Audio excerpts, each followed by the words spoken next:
ওই দামোদর মাসের 7 দিনের মধ্যে আজ আমাদের তৃতীয় দিন। দামোদর মাস আমাদের শেষ হয়ে এলো বলুন। ওই 7 দিনের মধ্যে আজ তৃতীয় দিন। ভক্তগৃহে আমাদের নন্দ যশোদা ভবনে আমরা হরিকথা শ্রবণ করার জন্য ব্রতী হয়েছি। আজকে ভেবেছিলাম যে ওই যে রাজার কাছে যে ভগবানের একটা রূপ, রসবতারের এক রূপ আলোচনা করবো, এটা আজকে আর করবো না, আগামী দিনেই করি। কারণ শিব আর কালীর অংশটা শেষ করে দিই। শিব মানে বাবা আর মা দুর্গা বা মা কালী মানে মা, ওই পর্বটা আজকে শেষ করি। মানে শেষ তো হয় না, কিন্তু একটা মোটামুটি টেনে আনা। তো গতদিন আমরা দেবাদিদেব মহাদেবের কথা আস্বাদন করেছি। তো বাবা মহাদেবের গলায় কি আছে? সাপ আছে। সাপ গুলি কি করে প্রতিনিয়ত? ছোবল মানে, আর সেটা কি বের হয়? বিষ। সেটুকু আমরা বলেছিলাম। আর বাবা মহাদেব ভোলানাথ পরম পরম বৈষ্ণব শিরোমণি, বৈষ্ণবের পরাকাষ্ঠা, বৈষ্ণব শিরোমণি। তাহলে বৈষ্ণবের চরম একটা বৈশিষ্ট্য যেটা, সেটা হলো তীব্র বৈরাগ্য। তো মহাদেব হলো বৈরাগ্যের প্রতীক, সর্বত্যাগী, সমস্ত কিছু প্রিয়। কারণ যেহেতু তিনি দেবাদিদেব মহাদেব, দেবতাদেরও দেবতা, তাইলে দেবতারা যদি এত ঐশ্বর্য, এত সুখ, এত সুন্দর অবস্থায় থাকে, তাহলে দেবাদিদেব মহাদেব যিনি, তার অবস্থা আরো কত সুন্দর হওয়ার কথা। কিন্তু তিনি সমস্ত সুন্দর অবস্থার মধ্যেও সর্বত্যাগী সন্ন্যাসী বলা যায়, মানে বৈরাগ্যের প্রতীক তিনি। তাহলে যেহেতু উনি বৈষ্ণব, তাহলে পরম বৈষ্ণব, বৈষ্ণব চূড়ামণি, সেই বৈষ্ণব চূড়ামণি দেবাদিদেব মহাদেব যেহেতু ভগবানের ধ্যানে বিভোর থাকেন, কৃষ্ণ আরাধনায় থাকেন, বিভোর হয়ে তার মধ্যে তন্ময়তা প্রাপ্ত হয়ে তাতেই ডুবে থাকেন, তার জন্য তাকে বহুজন বহু কালিমা, কলঙ্ক, নিন্দা, অপবাদ দেয়, ভালোবাসে না। তো আমরা একবার দেখি হিমালয়ের কন্যারে তিনি বিয়ে করলেন, শ্বশুর বিয়ে করলেন না। আবার দক্ষরাজের কন্যা হয়ে এলেন যখন, দক্ষরাজের কন্যা হয়ে এলেন। দক্ষরাজ কি করেছিলেন? মেনে নিতে পেরেছিলেন? মেনে নিতে পারেন নাই তো, পারেন নাই, বরং পদে পদে তাকে অবহেলা, অবজ্ঞা, লাঞ্ছনা দিয়েছেন, নিন্দা দিয়েছেন, তুচ্ছ তাচ্ছিল্য করেছেন, তাই না? তো যাই হোক, তিনি হলেন দেবাদিদেব মহাদেব, যিনি গভীর জ্ঞানের সাগর, গভীর জ্ঞানের সাগর।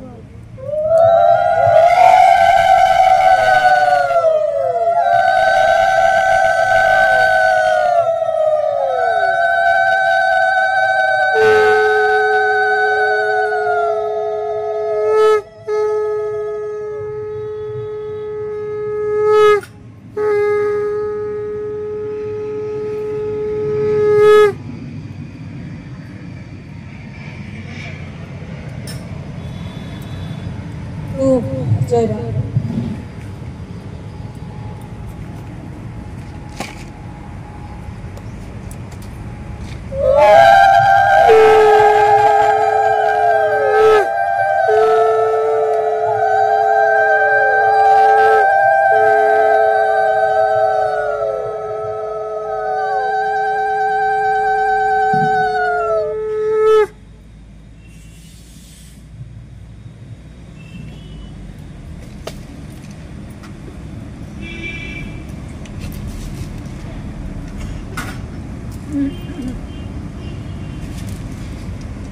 জয় রাধে। তাহলে তিনি হলেন পরম জ্ঞানের সাগর।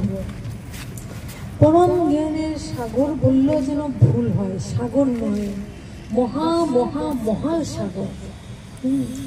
আর সেই মহাসাগর পরম চরম জ্ঞান দ্বারা জগৎকে বিধৌত করেন, বৈরাগ্যের প্রতীক রূপে বৈরাগ্য শিক্ষা দিচ্ছেন এবং তিনি তার সেই জ্ঞান সাগর দিয়ে জগৎকে পবিত্র করে নিয়ে চলছেন। দেহভান নেই, দেহভান ত্যাগ করেছেন। তাহলে এই ভোলানাথের কথা, মহাদেবের কথা, শিবের কথা আমরা আরেকটু আস্বাদন করি। আমরা কি বলছি যে ভগবানকে পেতে হলে কাকে ধরতে হবে? ভক্তকে ধরতে হবে, ভক্ত বৈষ্ণবকে ধরতে হবে।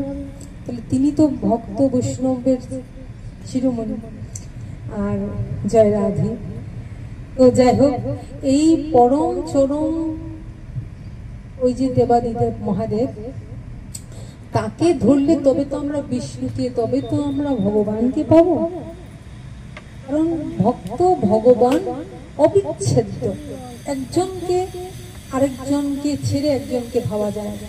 ভক্ত ছাড়া ভগবানের অস্তিত্ব কল্পনা করা যায় না, ভগবান ছাড়া ভক্তের অস্তিত্ব কল্পনা করা যায় না। যেমন একজন আরেকজনের পরিপূরক, পরিপূরক মানে একটাকে বাদ দিলে আরেকটা অস্তিত্ব থাকে না। যেমন সেটা আমরা আরেকদিন বললাম না, যেমন আজকে পুত্র না থাকলে পিতার কোনো অস্তিত্ব আছে কি? পিতা কেউ বলবে? পুত্র না থাকলে কাউকে পিতা বলবে?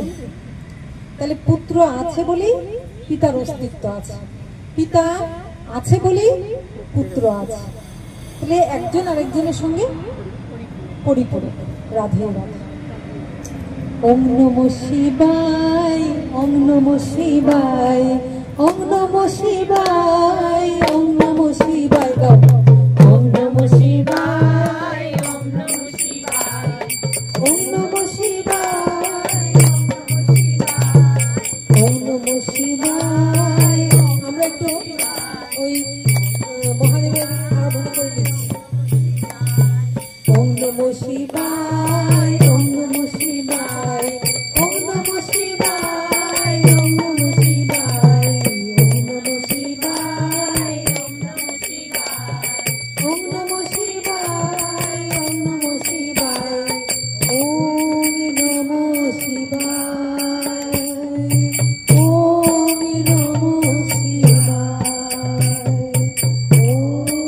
নমঃ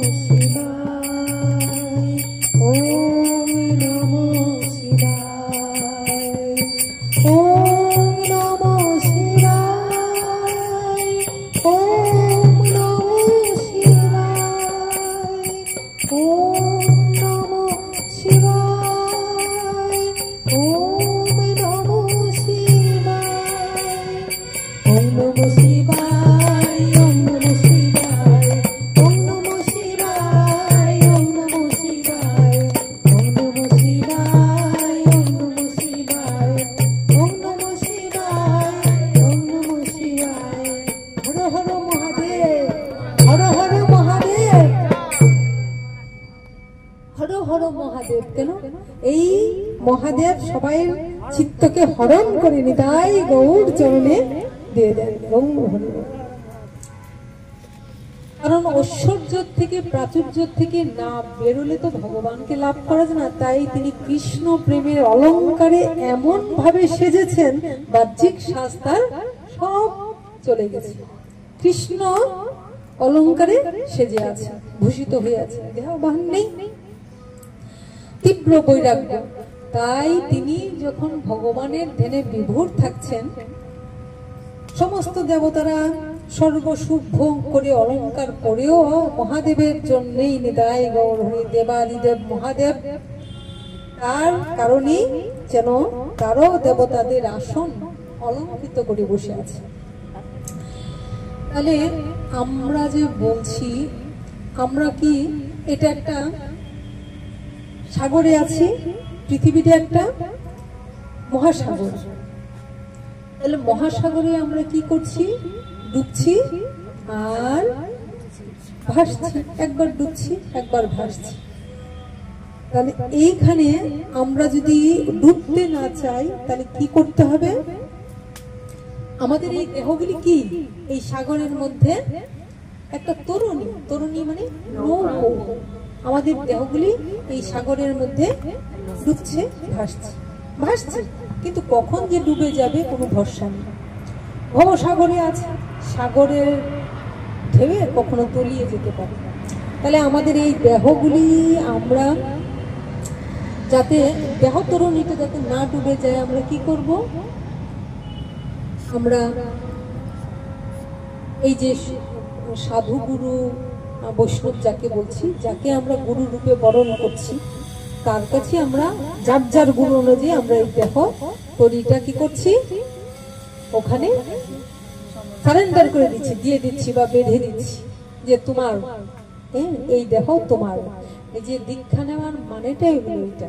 দীক্ষা নেওয়া মানে আমার দেহ আর আমার নয়, পাপ জানি না, পুণ্য জানি না, ভালো জানি না, মন্দ জানি না, তোমার চরণে দিয়ে দিলাম। ওই দেহটা শুদ্ধ হলো, তবে আমরা গোবিন্দ উপাসনা করতে পারি। যদি আমরা সারেন্ডার করে দিই এই দেহটা, তবেই তো কৃষ্ণ সেবায় লাগবে। দিয়ে যদি আমার আমার ভাব থাকে, তবে কি কৃষ্ণ সেবায় লাগাতে পারবে গুরু? পারে না। তাহলে এই যে আমরা সাগরে আছি, আমরা মনে মনে ভাবছি কখন জানি ডুবে যাই, তাই আমরা কি করি? ভুলে বাবা পার করে না, বলি তো জয় রাধে, বলি তো ভুলে বাবা পার করে না। তত্ত্বে গুরু, তত্ত্বে কি বলছে? গুরু ব্রহ্মা, গুরু বিষ্ণু, গুরু দেব মহেশ্বর, গুরু রেব পরম ব্রহ্ম তস্মৈ শ্রী গুরুদেব। গুরুকে আবার কি বলছে? গুরু মাতা, গুরু পিতা, গুরু হন পতি, গুরু বিনায় এ সংসারে নাহি আর গতি। গুরুর দেহকে, এটা নারীর দেহ কি পুরুষের দেহ? হ্যাঁ, এটা কি দেহ ভাবতে হয় না। গুরু গুরু, তার মধ্যে যে গুরু গুচ্ছ গুরুত্বপূর্ণ ভাবটা আছে, ওই ভাবের সঙ্গে আদান প্রদান করতে হয়। তাই বলছে গুরুর দেহকে কখনো মনুষ্য দেহ ভেব না, তাহলে ভজন হবে না। গুরুকে সেই জায়গায় ভাবতে হবে, তখনই গুরু মাতা, গুরু পিতা, গুরু হন পতি। হ্যাঁ, জয় রাধা। তাহলে এই যে আমরা বলছি ভুলে বাবা পার করে গা, ভুলে বাবা, অন্য দেবতাকে বলি পার করে গা। আর তীব্র বৈরাগ্য ভগবানের ধ্যানে বিভোর থাকে, তাই তো আমরা বলি ভুলে বাবা পার করে গা, চরম পরম বৈষ্ণব। আচ্ছা, আমরা বলছি ভুলে বাবা পার করে গা, উনি তো পার করার জন্য বসে আছেন, উনি পার করার জন্য বসে আছেন। আমরা বলছি ভুলে বাবা পার করে গা, পার করতে উনি বসে আছেন না? জীবের জন্যই তো তিনি সমস্ত ত্যাগ করে, সমস্ত আভূষণ সমস্ত কিছু ত্যাগ করে উনি তীব্র বৈরাগ্যের দিকে ছুটছেন। ওপার হয়ে বসে আছি, ওহে দয়াময় পারে নিয়ে যাও আমায়।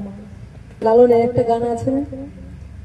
আমি ওপার হয়ে বসে আছি, আমি ওপার হয়ে বসে আছি, ওহে দয়াময় পারে লয়ে যাও আমায়, পারে লয়ে যাও আমায়, আমাকে পারে নিয়ে যাও। কেন নিয়ে যাব? কেন পারে নিয়ে যাব?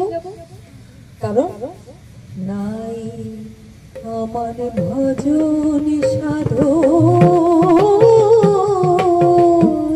চিরদিন কুপথে গমন। নাই আমার ভজন সাধন, চিরদিন কুপথে গমন। আমি নাম শুনেছি পতিত পাবন, জয় রাধে হরি। আমি নাম শুনেছি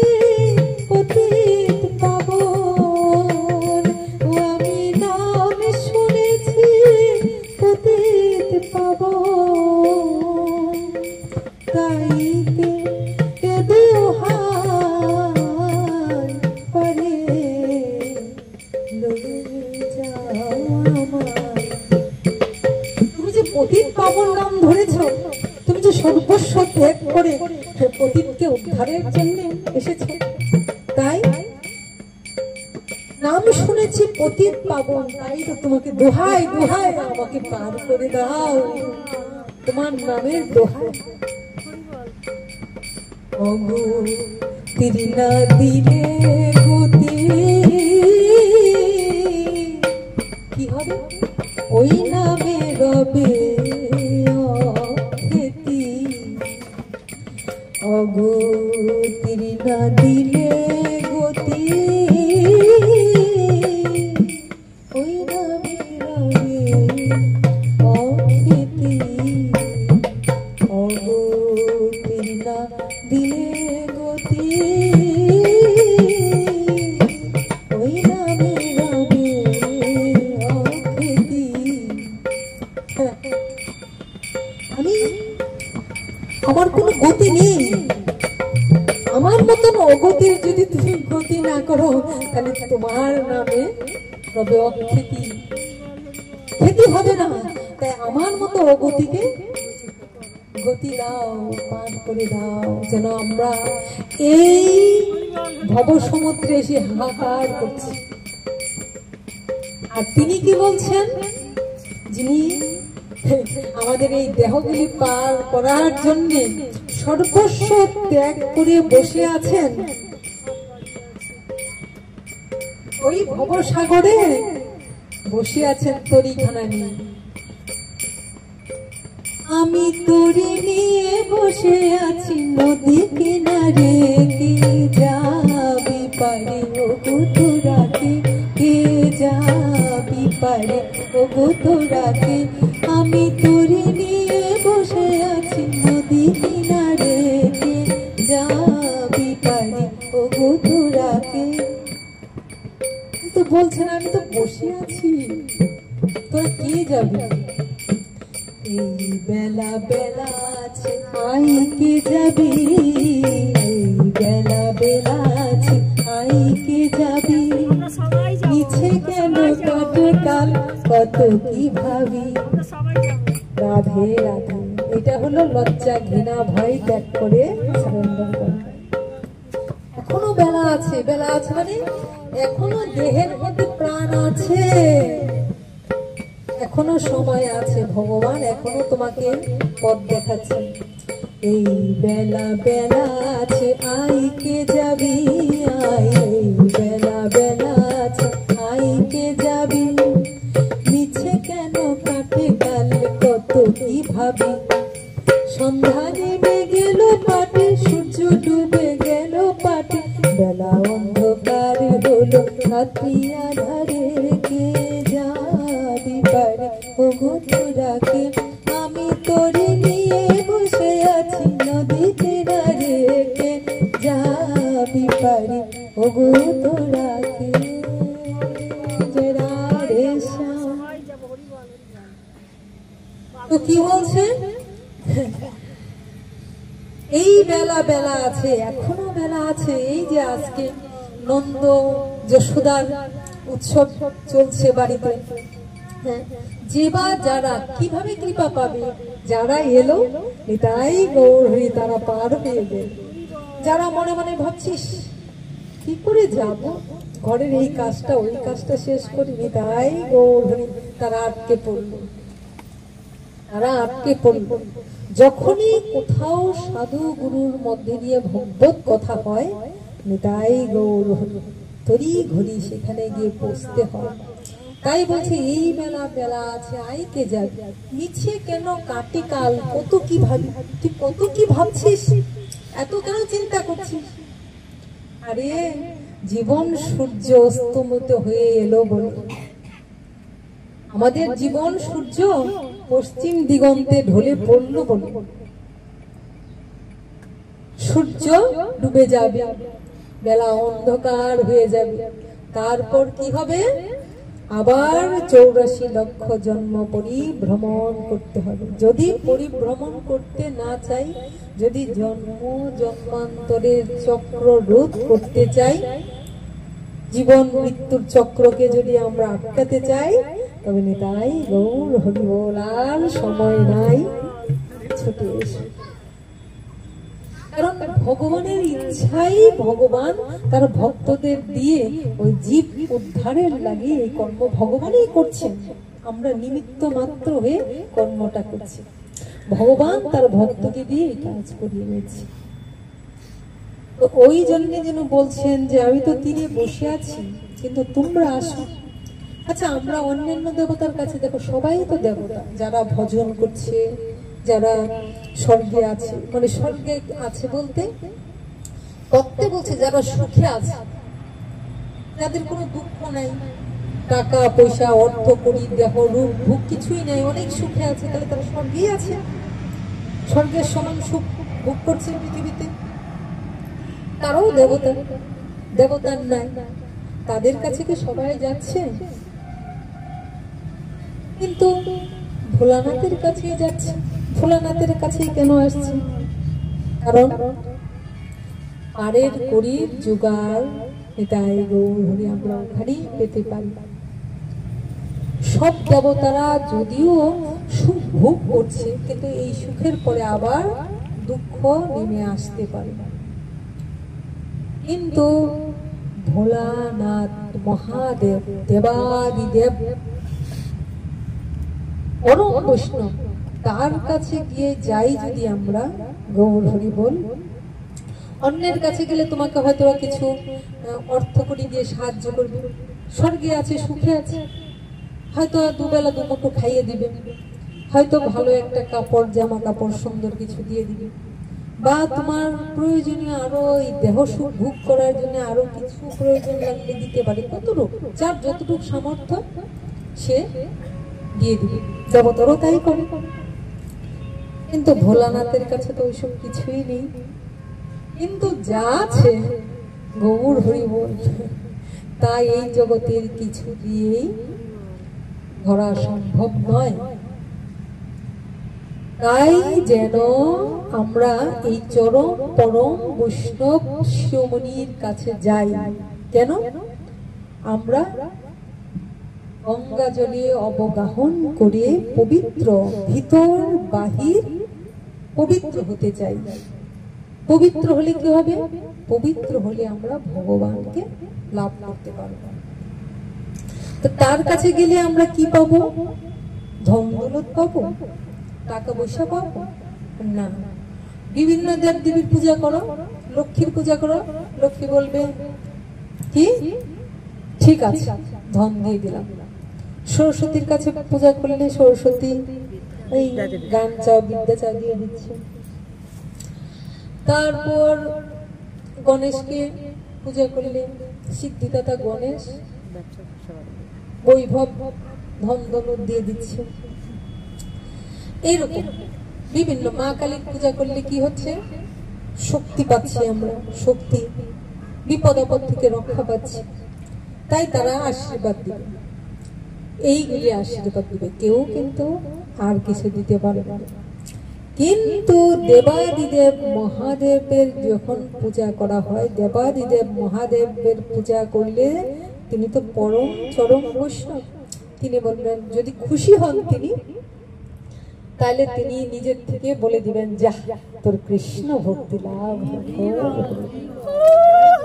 তাই আমরা বৈষ্ণবের কাছে ছুটি।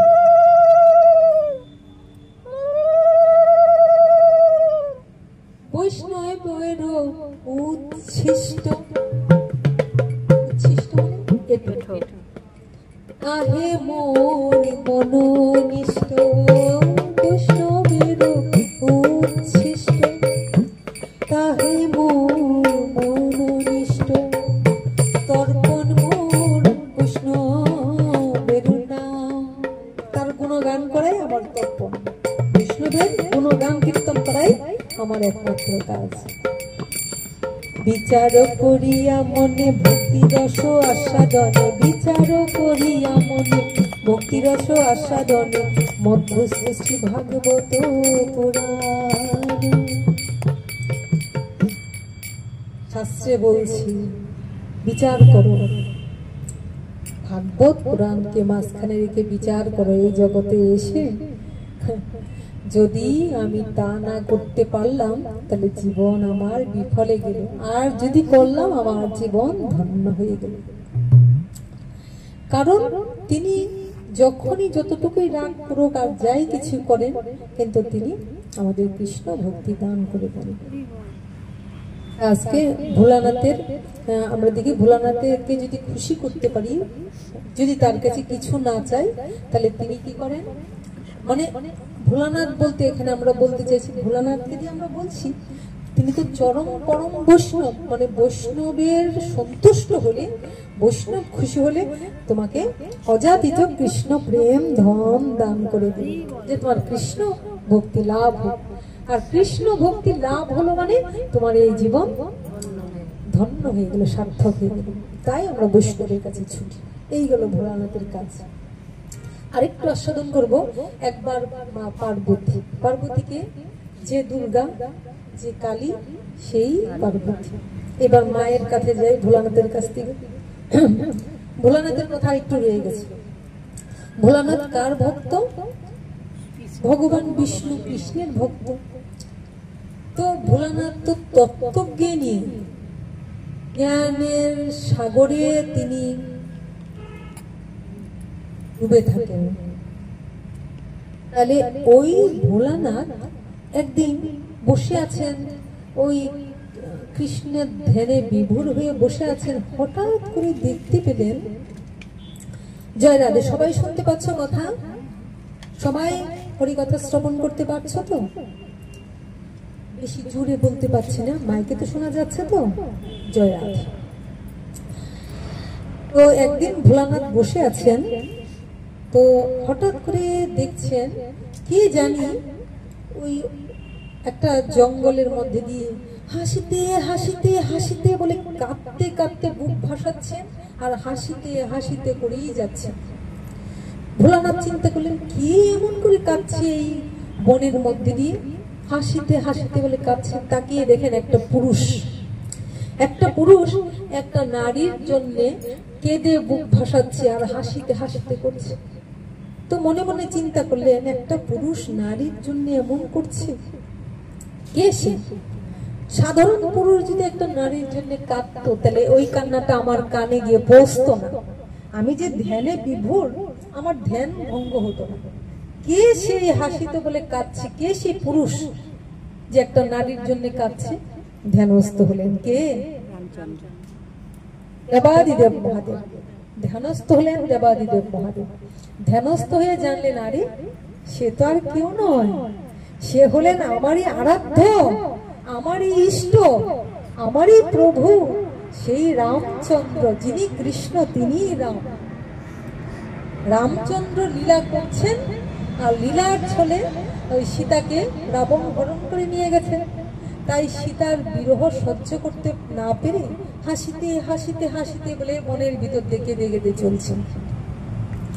তখন ইনি তো দেবাদিদেব মহাদেব, তিনি তো জানেন যে মায়ের জন্য বাবা কাঁদছেন। কারণ মহাদেব কি? মহাদেবের বাবা, বাবা তো মহাদেবের বাবাকে বিষ্ণু কৃষ্ণ, মহাদেবেরও তো বাবা আছে, জগতের পিতা কৃষ্ণ। তাহলে জগতের পিতা কৃষ্ণ, সেই কৃষ্ণই এখন রাম অবতারে আসছেন ত্রেতা যুগে। তাই মায়ের বিরহ সহ্য করতে না পেরে আজ হাসিতে হাসিতে বলে কাঁদছেন। তো এটা দেখে ভোলানাথ বেশ আনন্দ পাচ্ছে। প্রভু, তুমি এই লীলাটা দেখাতে চাইছো, পৃথিবীকে দেখাতে চাইছো।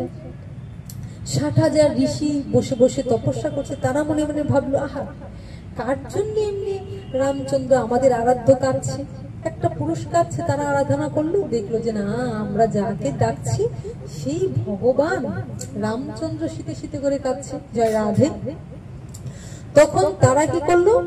তারা তপস্যা বাদ দিয়ে তারা মনে মনে ওই যে ভগবানের ওই সময় আমরা নিত্য সিদ্ধ সাধন সিদ্ধ গোপী বলি না, বৃন্দাবনের গোপী বলি না, গোপীরা কত ভাগ আছে। এটা কিন্তু সাধারণ গোপী না, তোমাদের আমাদের মতন এই সাধারণ গোপী নয়।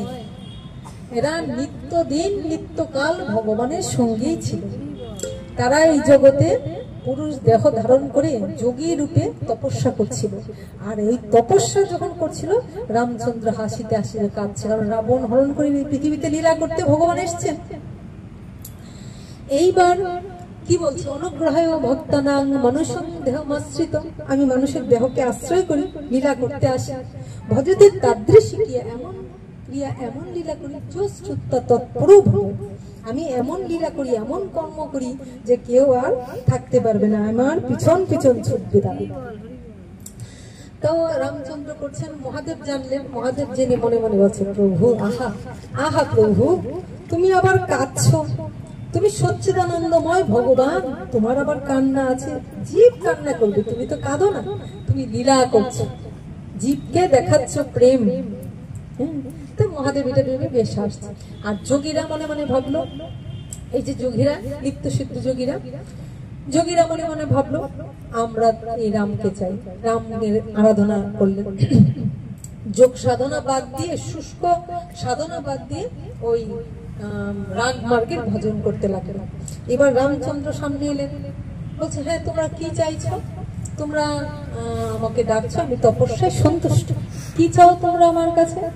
বলে আমরা, তুমি তো জগৎ পিতা জগৎপতি, তো তোমাকে আমাদের পতি রূপে চাই। এটা কি সম্ভব নাকি?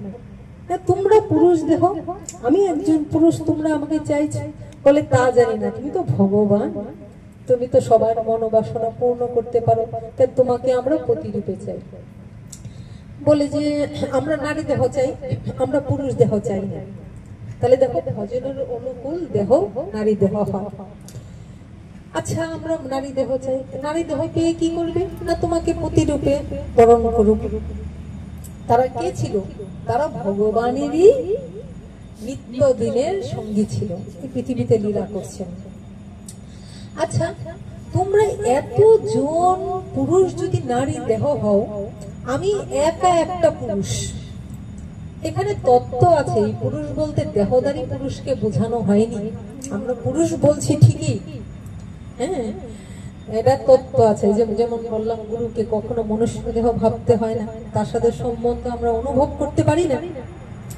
আর এখানে যে পুরুষ বলছে, পুরুষ পৌরষ ক্ষমতা আছে যার, নিতাই গৌর হরি বল, যার সমস্ত জ্ঞানের ভান্ডার এবং পৌরষ ক্ষমতা অর্জন করেছে, যে জাগতিক জগৎ থেকে যে এই সংসার নিয়মের বাইরে যে বড় রুল পাঠ করছে, পৌরষ, পৌরষকে যে আয়ত্ত করেছে তিনি তো পরম পুরুষ।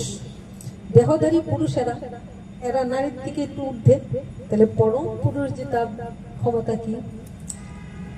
বলছে তোমরা এতগুলি পুরুষ যদি নারী হয়ে যাও, তাহলে আমি একা একটা পুরুষ কেমন করে তোমাদেরকে আমি মনোরঞ্জন করব? আমি তোমাদের কি বিয়ে করতে পারবো? সম্ভব? তোমাদের তো খুশি করতে পারবো না, অন্য কিছু চাও, আমি তোমাদের বর দেব। বলে না না না, আমরা আর কিছু চাই না, আমরা ওইটাই চাই। ভগবান চলে গেলেন, আবার তপস্যা করলেন, আবার ভগবান বলছেন কি চাও? বলে আমরা ওইটাই চাই। বলে না, এ সম্ভব না। বারবার চলে যায় ভক্ত ভগবান, ভক্ত ভগবান, টানা পড়া চলছে। তারা যখন বললো তুমি কেমন ভগবান, আমাদের ইচ্ছা তুমি পূরণ করতে পারো না? রাগ মাঝের ভজন তো, ভক্ত ভগবান, তুমি কেমন ভগবান যে আমরা চাইছি তোমাকে আর তুমি আমাদের প্রতিরূপে থাকতে পারছো না? তখন ভগবান বলেন ঠিক আছে, আমি তোমাদের পতি হয়ে আসবো, কিন্তু এখন নয়।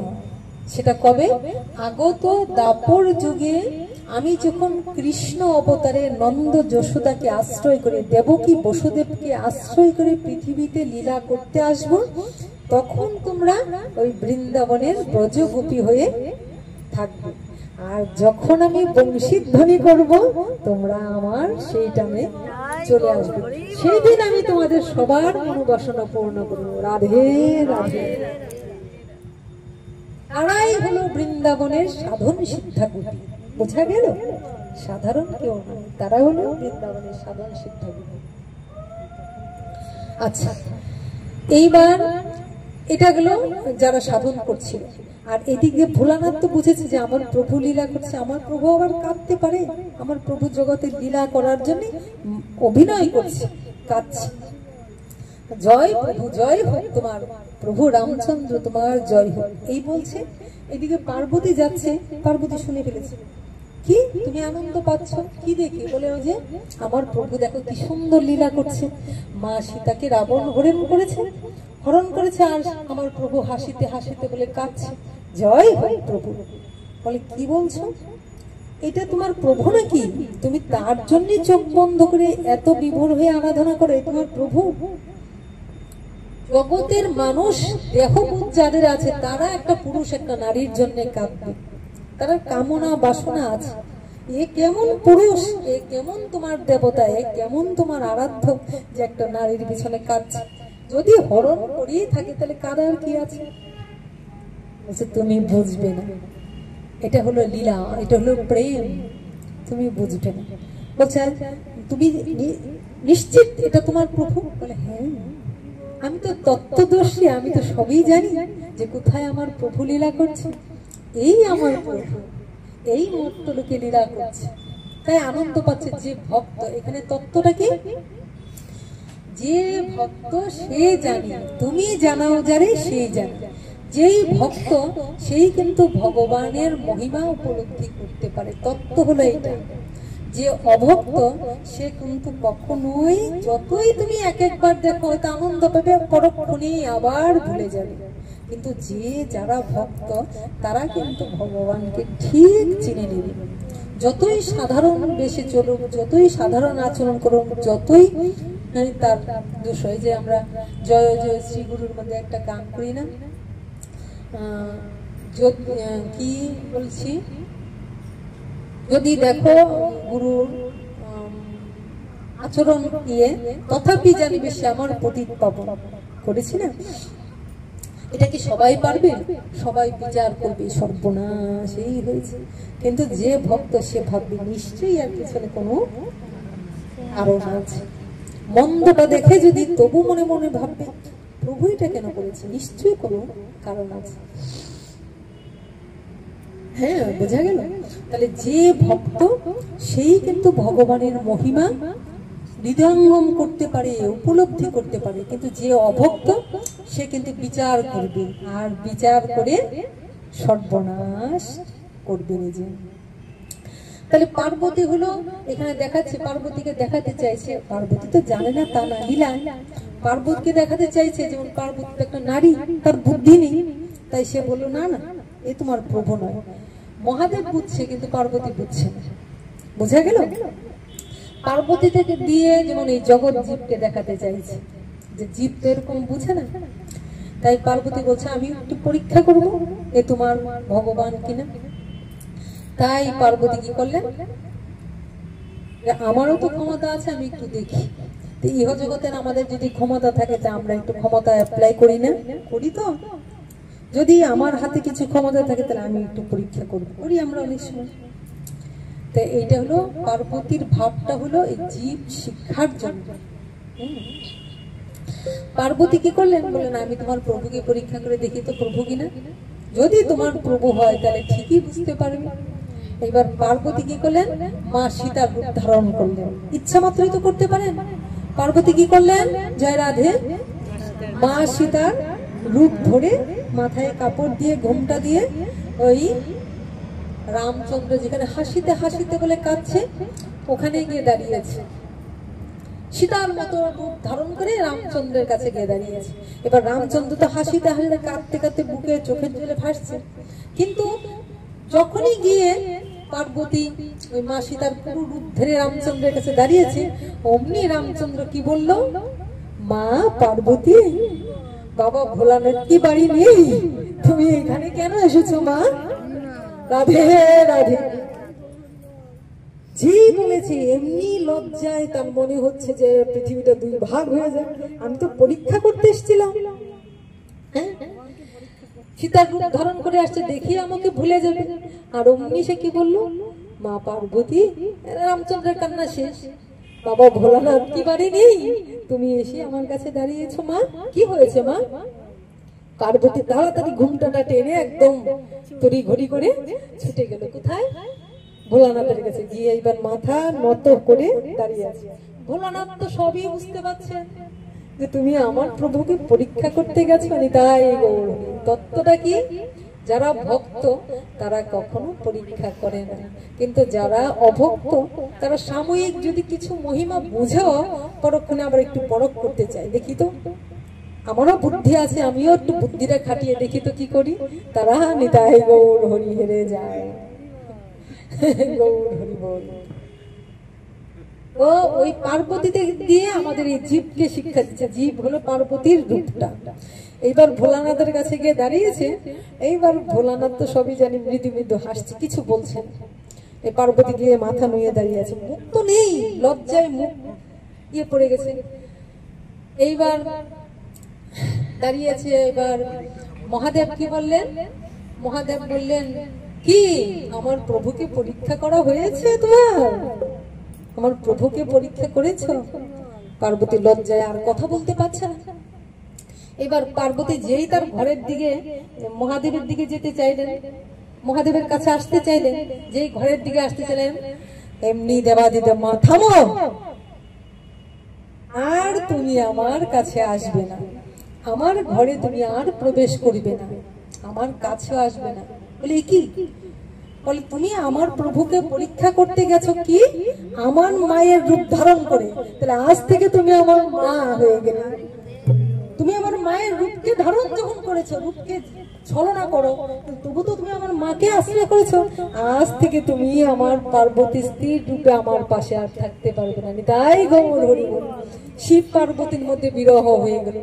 পার্বতী কাঁদতে লাগলেন, হায় হায় কি করবো, তুমি একবার যখন আমার মায়ের রূপ ধারণ করেছো, আমি কি আর তোমাকে পার্বতী বলে স্বীকার করতে পারি?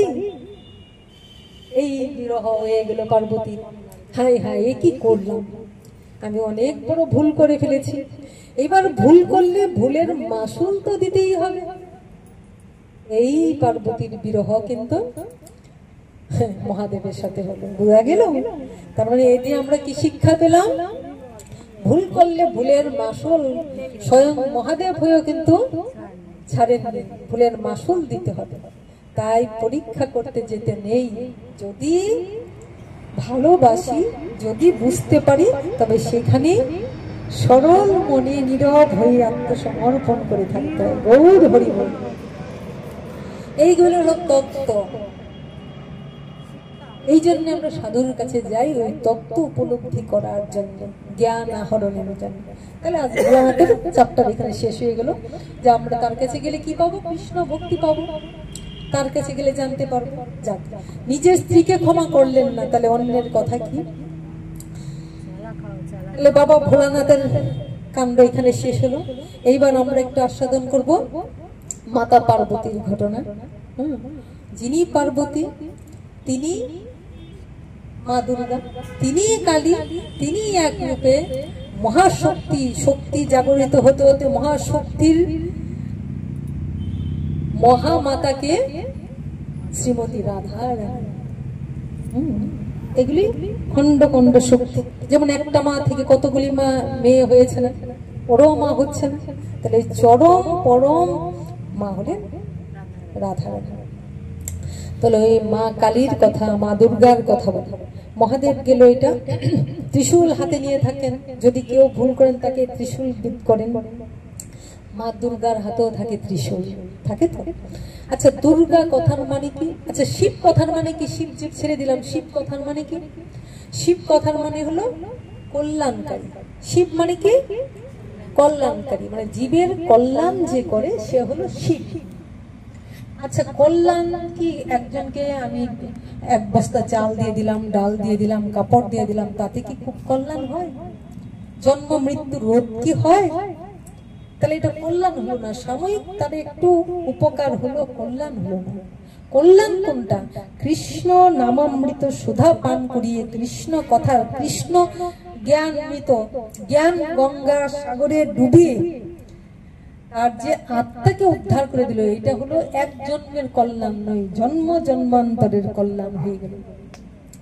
তাই এই কল্যাণ একমাত্র কে করতে পারে? জয় রাধে।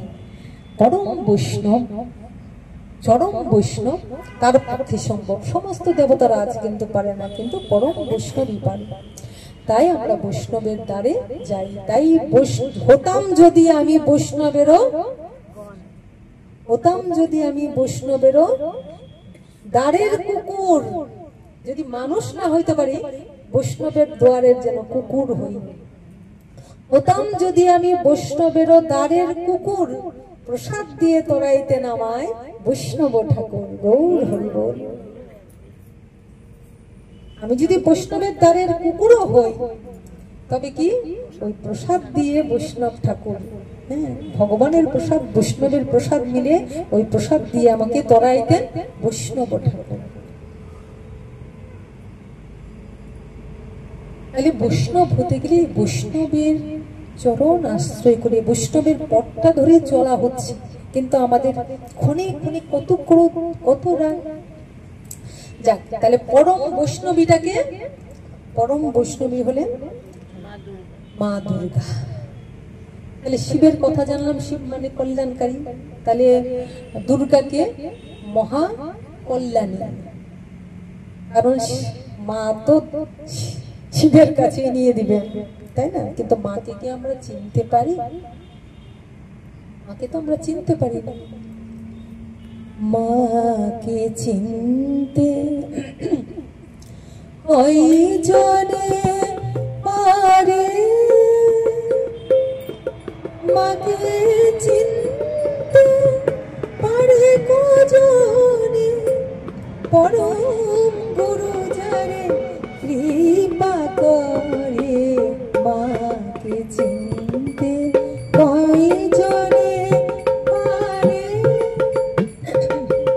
কি বলছেন? মাকে চিনতে কয়জনে পারে? পরম গুরু যারে কৃপা করে। যদি পরম গুরুর কৃপা হয় তবে মাকে চেনা যায়, নইলে চেনা সম্ভব।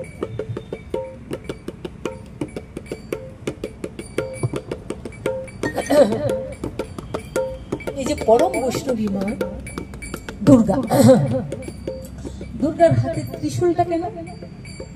ত্রিশূলটা হলো যারা কৃষ্ণ বহির্মুখ জীব, এখনো কৃষ্ণমুখী হয়নি, কৃষ্ণ ভুলি জীব অনাদি বহির্মুখ, অতএব মায়া তারে দেয় সংসার দুঃখ।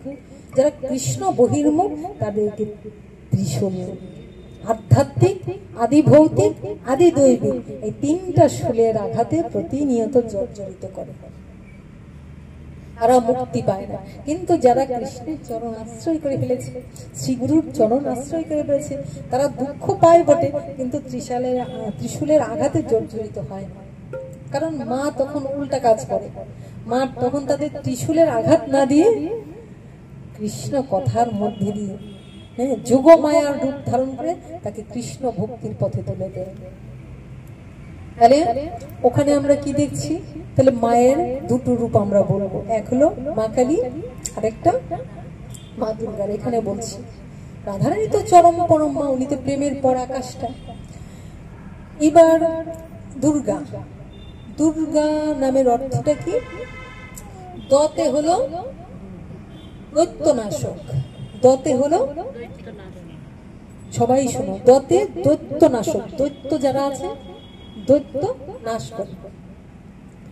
ও দুর্গা, উতে হলো দতে দৈত্যনাশক, আর উতে হলো বিঘ্ননাশক। বিঘ্ন মানে বিপদ আপদ যে নাশ করে। ও রেফ, দুর্গা রেফ, ওই রেফে হলো রোগনাশক, আমাদের শরীরের রোগকে যে নাশ করে। আ দুর্গা, এই যে আ না গ, গ, হ্যাঁ গ বাদা হলো, গতে হলো পাপ নাশক, গতে হলো সমস্ত পাপ নাশ করে, পাপ নাশক। আ দুর্গা, ওই আতে হলো ভয় নাশক, এবং ভয় এবং শত্রু থেকে যিনি আমাদের রক্ষা করেন তিনি হলেন মা দুর্গা। বোঝা গেল? ভয় এবং শত্রু থেকে যিনি আমাদের রক্ষা করেন তিনি হলেন দুর্গা। কাদের রক্ষা করেন? যারা কৃষ্ণ ভক্ত তাদেরকে রক্ষা করেন। যারা কৃষ্ণের চরণ থেকে দূরে সরে গেছে তাদেরকে ত্রিশূল দান করেন, ত্রিশূলে আঘাত করেন। তাহলে এই দুর্গা তত্ত্ব আমরা জানলাম। আচ্ছা, এই দুর্গা দৈত্যদের নাশ করে। কোন দৈত্যদের নাশ করে? আমরা বলছি, আমরা যখন শ্রীগুরুর চরণ আশ্রয় করি, আমরা শ্রীগুরুর চরণ কেন আশ্রয় করি? ভগবানকে লাভ করার জন্য, ভগবানের পথে যাওয়ার জন্য। একটা পথ দিয়ে যাব কি করে? কারণ তিনি জানেন, তার কাছ থেকে জানার জন্য। যখন আমরা জ্ঞান লাভ করি, আমাদের জন্ম দুই ভাবে হয়। খুব মন দিয়ে শোনো, আমাদের জন্ম দুই ভাবে হয়। একটা হয় আমাদের স্থূল দেহের জন্ম, আরেকটা হয় আমাদের সূক্ষ্ম দেহের জন্ম। স্থূল দেহের জন্মটা, এই আমার স্থূল দেহ, এই দেহটা, স্থূল দেহের জন্মটা আমার কে দেয়? আমার গর্ভধারিণী। আমাকে যে গর্ভে ধারণ করেছেন 10 মাস 10 দিন, প্রসব যন্ত্রণা সহ্য করে যে আমাকে পৃথিবীতে এনেছেন, সেই মার কাছ থেকে আমরা ওই দেহটা পাই। কিন্তু মার কাছ থেকে দেহটা পেয়ে পৃথিবীতে আমরা আসি বটে, কিন্তু ওই মার কাছ থেকে আমরা দেহটা পেয়ে, মার কাছ থেকে আমরা মায়াতেও মোহিত হই। মা মানে মায়া। তো যারা মায়াতে মোহিত হয় তাদেরকে দুর্গা ত্রিশূল দেয়। তো স্থূল দেহটা পাই আমরা গর্ভধারিণী মায়ের কাছ থেকে।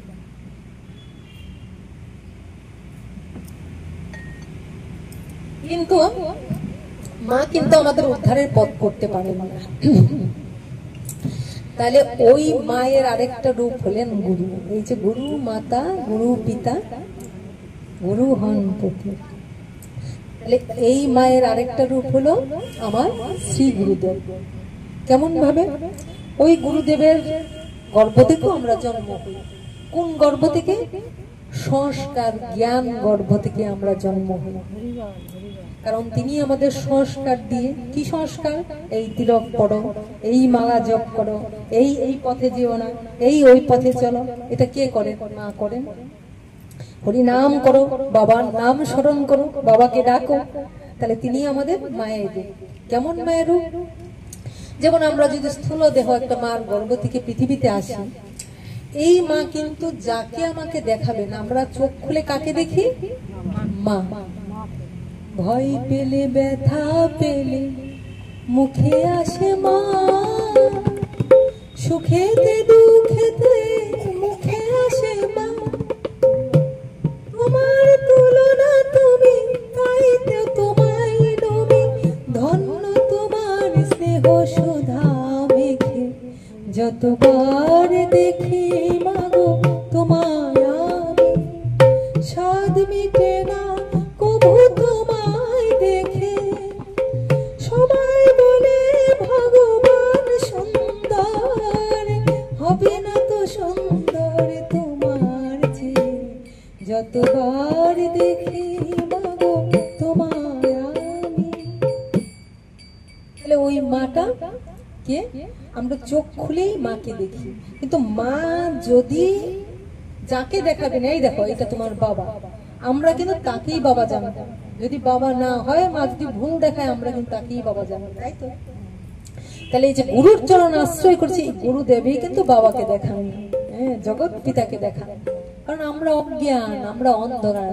অজ্ঞান তিমিরান্ধস্য জ্ঞানাঞ্জন শলাকয়া। চোখটা খুলেন, ওই মা যেমন খুলে নিয়ে দেখাই যে দেখো এ তোমার বাবা।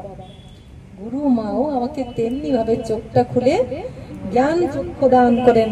কৃষ্ণ কথামৃত দিয়ে কৃষ্ণের দিকে নিয়ে চলে, পিতার দিকে নিয়ে চলে। তাহলে মাতা, তিনি মাতা। এই মাতা রূপে তিনি যেন আমাদের পিতার কাছে নিয়েছিলেন। পিতার সমান বলে হয়ে যান। কারণ ভগবান বলছেন, আমি আর আমার ভক্ত একাকার, ভক্ত ছাড়া আমি নই, আমি ছাড়া ভক্ত নেই।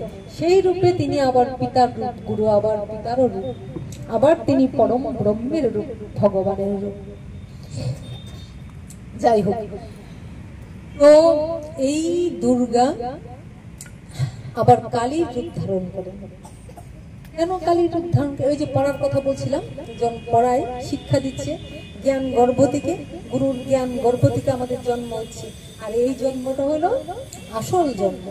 এই জন্মটা আমাদের জন্ম জন্মান্তর, যতদিন পর্যন্ত আমরা শ্রী গুরু আশ্রয় করে গোবিন্দের চরণ প্রাপ্তি না হচ্ছে, ততবারই গুরুদেব আসবেন আর আমাদের সংস্কার দিবেন, আমাদের উদ্ধারের জন্য চেষ্টা করে যাবেন। কিন্তু দেহদারী মা কিন্তু এই জন্মে এসছে, পরের জন্মে আমার এই মা নাও হতে পারে, হবেই না, হতেই পারে না, এটা শাস্ত্রের কথা। জয় রাধা। তাহলে বলছে যিনি আমাদের ওই কৃষ্ণ কথা দিয়ে, জ্ঞান গর্ভ দিয়ে, মাতৃরূপে গুরু রূপে তিনি আছেন, তিনি হলেন আমাদের সেই মা, যার জ্ঞান গর্ভ থেকে আমরা জন্ম লাভ করেছি, আমাদের দৃষ্টি খুলে গেছে। আমরা গুরু ব্রহ্মা, গুরু বিষ্ণু, গুরুদেব মহেশ্বর কেন? ব্রহ্মা মানে পালন করেন, কারণ তিনি আমাদের কৃষ্ণ কথার মধ্যে দিয়ে পালন করে চলছেন, সুখ দিচ্ছেন। ব্রহ্মা। বিষ্ণু কি করে? তিনি আমাদের পালনা করেন, আদর করেন, ভালোবাসেন।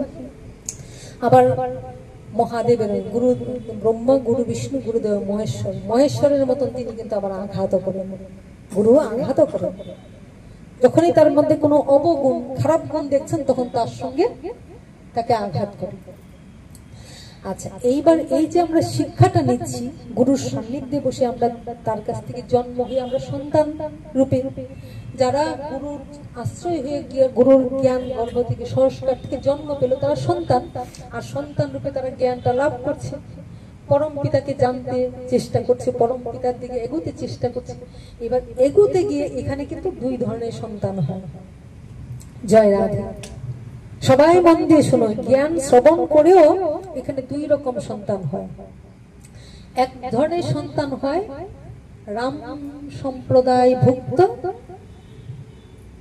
আরেক সম্প্রদায় হয় রাবণ সম্প্রদায় ভুক্ত। জয় রাধে। কারণ গুরু সাক্ষাৎ পরম ব্রহ্ম। যদি পরম ব্রহ্ম হয়, তাহলে গুরু আমার ভগবানের রূপ। তাহলে যারা গুরুর কথা মেনে, গুরুর বাক্য শ্রবণ করে সেই পথ ধরে চলছে, তারা হলো রাম সম্প্রদায়ের লোক। তারা রাম ভক্ত বা কৃষ্ণ ভক্ত, ওই সম্প্রদায়ের, মানে কৃষ্ণের পথে তারা এসছে। আর যেবার যারা বাক্য শ্রবণ করছে না, কথা শুনছে না, বলছে এই পথে যেও না, বলছে আচ্ছা যাবো না, পিছন দিয়ে ঘুরে আবার ওই পথেই যাচ্ছে, বলছে এই এই কাজগুলি করবে না, হ্যাঁ আচ্ছা করবো না, সামনে বলছে ঠিকই, কিন্তু পিছন দিয়ে ঘুরে কি করছে, আবার যেইটা না করছে ওই কর্মটাই করছে। শাস্ত্র বলছে তারা হলো রাবণ সম্প্রদায়ের লোক। জয় রাধে। তার মানে তারা কিন্তু রাবণের খাতায় নাম লিখিয়ে ফেলছে। জ্ঞানটা নিয়েছে বটে, কিন্তু তারা রাবণ সম্প্রদায়ের লোক। তাদেরকেই মা ত্রিশূল দিয়ে আঘাত করে, মা কালীর রূপ ধারণ করে তাদের শাসন করে, তাদের আঘাত করে। জয় রাধে। আচ্ছা, তাহলে একটা জিনিস জানো, তা আমরা গুরুকে সেবা করছি, পুজো দিচ্ছি, গুরুকে সুন্দর আসনে বসিয়েছি, ধূপ দিয়ে পূজা দিই, আবার মালা পরিয়ে দিচ্ছি, চন্দন পরিয়ে দিচ্ছি। এটা তো অবশ্যই আমরা করব, স্থূলের দেহে করব, এটা সেবা। কারণ গুরুর সেবা, মায়ের সেবা, ভক্তি। আমরা মালা পরাচ্ছি, উচ্চ আসনে বসাচ্ছি, ধূপ ধুনো দিয়ে পূজা করছি, সব শিষ্যরাই করে। চরণ ধোয়া, জল পাচ্ছি, যা যা করে আর হ্যাঁ অনেক কিছু করছি। এটা কিন্তু বহিরঙ্গ ভজন। এই ভজন দরকার আছে, কারণ দেহ যখন আছে, দেহ ধরে এই ভজন দরকার আছে। কিন্তু এই ভজন করছি আমরা ঠিকই, কিন্তু যখন গুরু যেটা করতে না করছেন, বা নিজের বুদ্ধি খাটিয়ে আমরা উল্টোটা করছি, তাহলে আমরা রাবণ সম্প্রদায় ভুক্ত শিষ্য হয়ে যাচ্ছি। রাবণের দলে কিন্তু আমরা নাম লিখিয়ে ফেলেছি, উদ্ধারের রাস্তা কিন্তু বন্ধ হয়ে গেল। বোঝা গেল কথাটা? দুই সম্প্রদায়ের লোক হয়, যারা কথা শ্রবণ করে। যে দেখো, আমরা অনেকদিন বলেছি, গুরু মুখ পদ্ম বাক্য চিত্তেতে করি আর না করি হো মনে আশা। তাহলে বাক্যটা আসল, ওই বাক্য শ্রবণ করে, দেখানো পথ শ্রবণ করে, দেখানো পথটা দেখে এইভাবেই যাব। কিন্তু সামনে খুব ভালো করছি, খুব কেউ কষ্ট পেও না, এগুলি তোমাদের শেখানোর জন্য বলছি। সামনে খুব ভালোবাসছি, খুব প্রশংসা করছি, খুব মানে তোমাকে ছাড়া বুঝি না, তোমাকে ছাড়া জানি না, সব করছি, কিন্তু পিছনে চালাকি যারা করছি তারা কিন্তু রাবণ সম্প্রদায় ভুক্ত। জ্ঞানটা পাচ্ছে এখানে ঠিকই, সে কিন্তু ওই গুরুর উল্টো পথের মানুষ। তার মানে গুরুর উল্টো পথের মানুষ মানেই সে রাবণ সম্প্রদায়ের লোক, মানে ভগবানের খাতায় কিন্তু তার নামটা রাবণ সম্প্রদায় ভুক্ত হয়ে গেল। নিতাই গৌর হরি। কিন্তু যেবার যারা কথা মতো চলছে, কথা অনুযায়ী কাজ করছে, তারা কিন্তু রাম সম্প্রদায়ের লোক। রাম মানে তারা আনন্দ লাভ করবে, তারা সদানন্দে থাকবে, তারা রামকে লাভ করবে, কৃষ্ণকে লাভ করবে। আর যারা সামনে সামনে খুব গান করছে, প্রশংসা করছে, নানান কিছু করছে, আবার এমনও আছে যারা সত্যি সত্যি বাহ্যিক ভাবেও খুব সম্মান করছে, ভালোবাসছে, আবার অন্তরেও প্রচুর ভালোবাসছে, কথা মতোই শুনছে। কথা এমন যে তারা বিচার করে না। হয়তো তুমি মনে মনে ভাবছো গুরু একটা কথা বললেন, এটা না, এটা মনে হয় ঠিক না, ওই ভাবনা যাদের আছে তারা গুরু কাছ থেকে আগে তোমাকে বিচার করতে হবে, গুরু ঠিক আছেন তো, আগে বিচার করতে হবে যার কাছে দীক্ষা নিচ্ছে তিনি ঠিক আছেন তো। বিচার করে দীক্ষা নেওয়ার পরে আর বিচার চলবে না। এটা হলো ভজন। একজন দীক্ষা নেওয়ার জন্য এমন পাগল হলো, গুরুদেব তাকে কিছুতেই দীক্ষা দিবেন না। অবশেষে সে নাছুরবান্দা দীক্ষা নেবেই নিবে। শেষে তাকে বলে যা, আচ্ছা আয় তোকে মানে দীক্ষা দিতে। কানটা বাড়িয়ে দিল শিষ্য। গুরুদেব বললেন শুকর শুকর শুকর জপ কর। তার এত বিশ্বাস হলো, গুরুদেব বলছেন মানে নিশ্চয়ই এটাই বীজবন্ত। এত মূর্খ, তার মানে এখানে কি বুঝলাম, মূর্খ হয়েও যদি ভক্তি ঠিক হয় তবে কিন্তু সে উদ্ধার হবে। কিন্তু প্রচুর জ্ঞান, প্রচুর জ্ঞান, প্রচুর গন্ধাদি পড়ছে, প্রচুর বুদ্ধি আছে, প্রচুর বুদ্ধিমতী বা বুদ্ধিমান, নিতাই গৌর হরি, সেই কিন্তু পড়ে রইল, সেই কিন্তু পড়ে রইল, সেই কিন্তু উদ্ধার হতে পারল না। এইবার সে শুকর শুকর জপ শুরু করে দিল। যেহেতু গুরু বাক্যে তার বিশ্বাস, ভগবান মৎস্য কুর্ম বরাহ, বরাহম শুকর, শুকর রূপে এসে তাকে দর্শন দিলেন। কিছুদিন পরে গুরুদেব গেলেন, দেখলেন শিষ্য কি এত সুন্দর কেন? বলে গুরুদেব আপনার কথাই বিশ্বাস করে আমি যখন জপ করছি আমি ঠাকুর দর্শন করেছি। বলে অসম্ভব, কি করে সম্ভব? গুরুদেব তো তাকে মিছামিছি দিলেন, কিন্তু শিষ্যের দাব্য বিশ্বাস। পরে গুরুদেব দেখলেন সত্যি সে ভগবানকে লাভ করেছে। এখানে কি বোঝাতে চাইলেন, যে গুরু বাক্যে যদি অগাধ বিশ্বাস থাকে অসম্ভব সম্ভব হতে পারে। অসম্ভব যেটা সম্ভব না, অসম্ভব সম্ভব হতে পারে। কিন্তু বিশ্বাসও করছি, আবার মনে মনে সন্দেহ করছি। গীতায় স্পষ্ট আছে, সংশয় আত্মা বিনাশতি। যে মনে মনে সংশয়ও করছে, বিশ্বাসও করছে, তার বিনাশ হবে। আমার যাই হোক, কিছু এক ভক্তের কথা বলি, অনেক আগের ঘটনা। মানে যা বলতো কিছু কারণে তারা বলতো সব কথা মিলে যায়, খুব ভালো হয়ে যায়। কোনো এক সময় ওই ওই গুরুদেবকে দিয়ে একটা কথা তাদের বিপদ পড়েছিল, ডেকে নিয়েছে, একটা কথা বলে নিয়েছে, উনি আশীর্বাদ করে এলেন। পরে এই কাজটা হলো না। এবার সে তার শিষ্যদের অন্যদের সঙ্গে বলেছে, থাক গুরুদেবকে জানানোর দরকার নেই, ওইটা বলেছিল হ্যাঁ, কিন্তু কাজটা হলো না, কাজটা উল্টাই হলো। বুঝতে পেরেছ? তাহলে গুরুদেব তো আশীর্বাদ দিয়ে এসছেন, ওখানে ধারণ করার শক্তিটা নাই। দুষ্টাকার আত্মটা যারে আশীর্বাদটা দিয়ে এলো, কিন্তু সে সেটা নিতে পারলো না। দোষটা কি গুরু? গতদিন আমরা কলসির কথা বললাম, নেওয়ার ব্যাপারটা, তে অনুধাবন করতে হবে। যদি দাব্য বিশ্বাস করে যায় সে পায়। তা যাই হোক, পরে আমরা কি দেখলাম,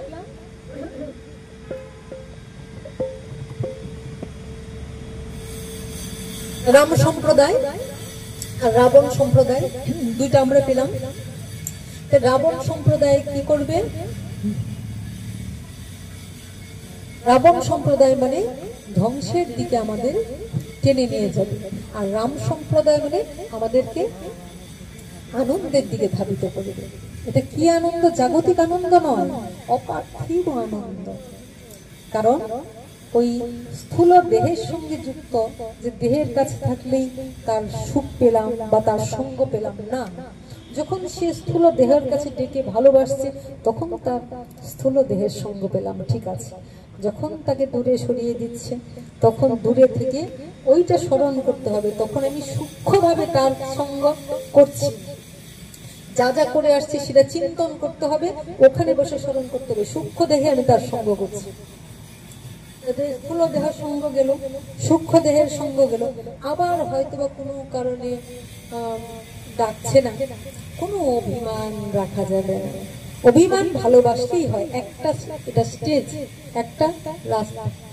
কিন্তু যখন মান অভিমান সবই ধৌত হয়ে যাবে, লজ্জা ঘৃণা ভয় ধৌত হয়ে যাবে, মান অভিমানও ত্যাগ হয়ে যাবে, যখন ডাকছে তখনই ছুটে আসছে। যখন দূরে বসিয়ে রাখছে, ঠিক আছে, অপেক্ষায় বসে থাকবে।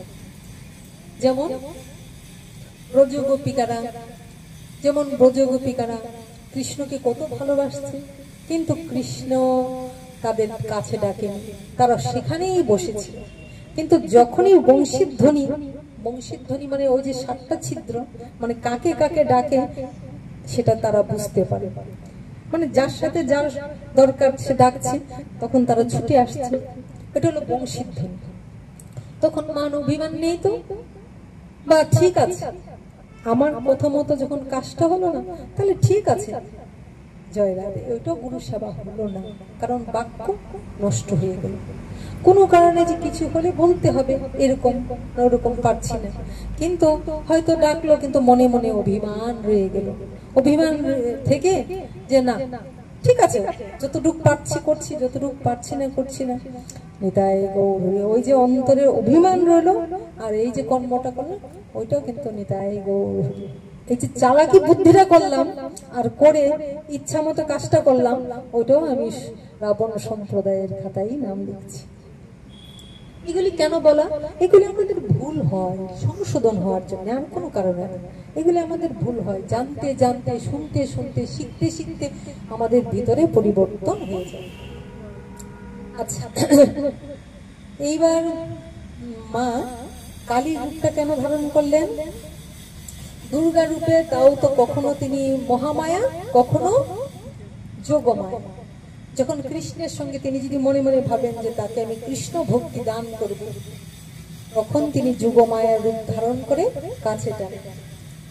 আর কালী রূপটা কেন নেন? কালী কতে কৃষ্ণ, লতে হাল্লাদিনী শক্তি, আর এই যে কালী রূপটা ধারণ করেছেন, কারণ সন্তানকে, এই ওইদিকে কি মন, এদিকে দাও, অনেক কথা, গুরুত্বপূর্ণ কথা হারিয়ে গেলে আর পাবে না। আচ্ছা দেখো, মা কত সুন্দর সন্তানের সঙ্গে ব্যবহার করে, কত ভালো, কিন্তু যখন সত্যি সত্যি একটা বাচ্চা খুব দুষ্ট হয়ে যায়, খুব বিরক্ত করে, তখন মা কেমন রাগটা ধারণ করে, তখন চেহারা কি ওরকম থাকে? হ্যাঁ, ওই কালী রূপ ধারণ করেছে ওই কালীকে নষ্ট করার জন্য। খুব হয়ে গেছে, হয়তো মারই সন্তান, কোনো কারণে মার প্রতি তার কুদৃষ্টি পড়ল, তখন মা কালীর রূপ কলঙ্ক মোচনের জন্য, সন্তানকে নাশ করার জন্য ওই কালী রূপ ঢেকে নিয়েছেন, নিজের রূপ ঢেকে নিয়ে। শুধু তা নয়, একবার ওখানে একটা কথা বলি, সম্ভবত 1893 খ্রিস্টাব্দে, 1893 খ্রিস্টাব্দে স্বামী বিবেকানন্দ আছে। স্বামী বিবেকানন্দ চিকাগো শহর, ওই আমেরিকায় গিয়েছিলেন। স্বামী বিবেকানন্দ 1893 খ্রিস্টাব্দে আমেরিকা গিয়েছিলেন। তখন বিশ্ব ধর্ম উৎসব, তখন বিশ্ব ধর্ম আন্দোলন ছিল, মানে ধর্ম সম্বন্ধে আলোচনা হচ্ছিল। সেখানে গিয়ে তিনি বক্তৃতা দিয়েছেন। বক্তৃতা দিয়ে তিনি প্রমাণ করলেন যে সমস্ত ধর্মের মধ্যে আমাদের এই সনাতন ধর্ম, হিন্দু ধর্ম হলো শ্রেষ্ঠ ধর্ম। আর প্রায় 40 বছর পর 1993, তার 40 বছর পর হলে কত হয়? 1893। আর 40 বছর পর হলে 1933 খ্রিস্টাব্দ। 1933 যখন, তখন আরেকবার তৃতীয় যুদ্ধ হলো, তৃতীয় মহাযুদ্ধ হলো। তখন গিয়েছিলেন আমাদের ডক্টর মহানামব্রত ব্রহ্মচারীজি ওই বিশ্ব আন্দোলনে। ডক্টর মহানামব্রত ব্রহ্মচারীজি তিনি গেছিলেন কি, তিনি দেখাতে গেছেন। তখন হলো সনাতন ধর্ম, হিন্দু ধর্ম শ্রেষ্ঠ, এটা প্রমাণ করে এলেন কে? স্বামী বিবেকানন্দ। আর ডক্টর মহানামব্রত ব্রহ্মচারীজি যখন গেলেন, তখন তিনি প্রমাণ করলেন যে আমাদের এই বৈষ্ণব ধর্ম হলো, হিন্দু ধর্মের মধ্যে বৈষ্ণব ধর্ম হলো শ্রেষ্ঠ।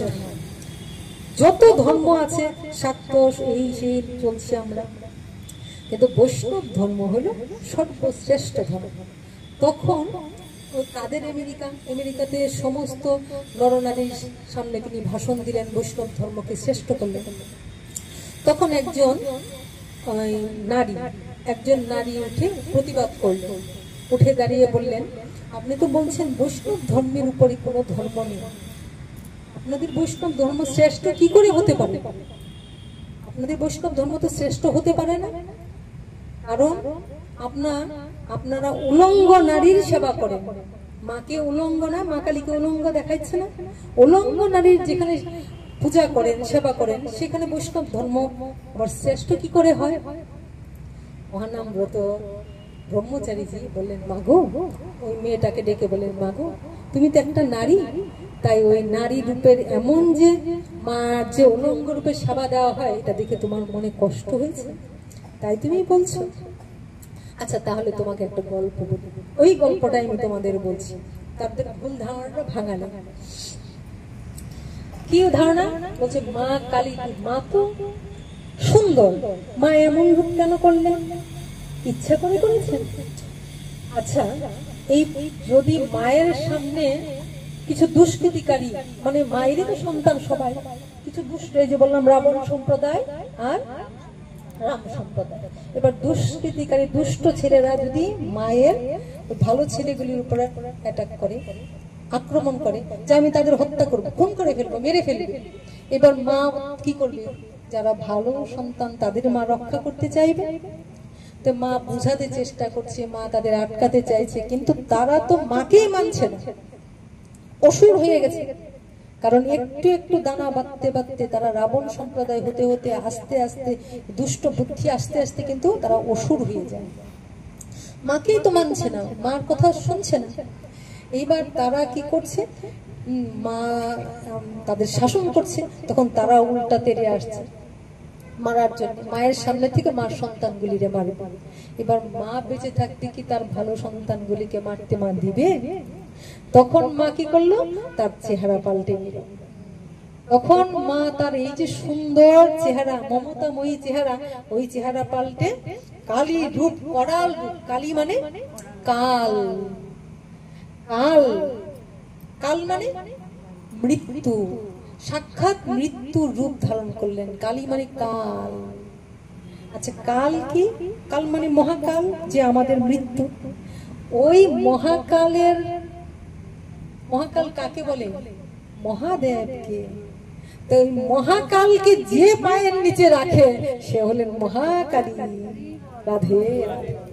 ওই মহাকালকে যে পায়ের নিচে ফেলেছে, যে মহাকাল পর্যন্ত ওই কালীর পায়ের নিচে পড়ে গেছে।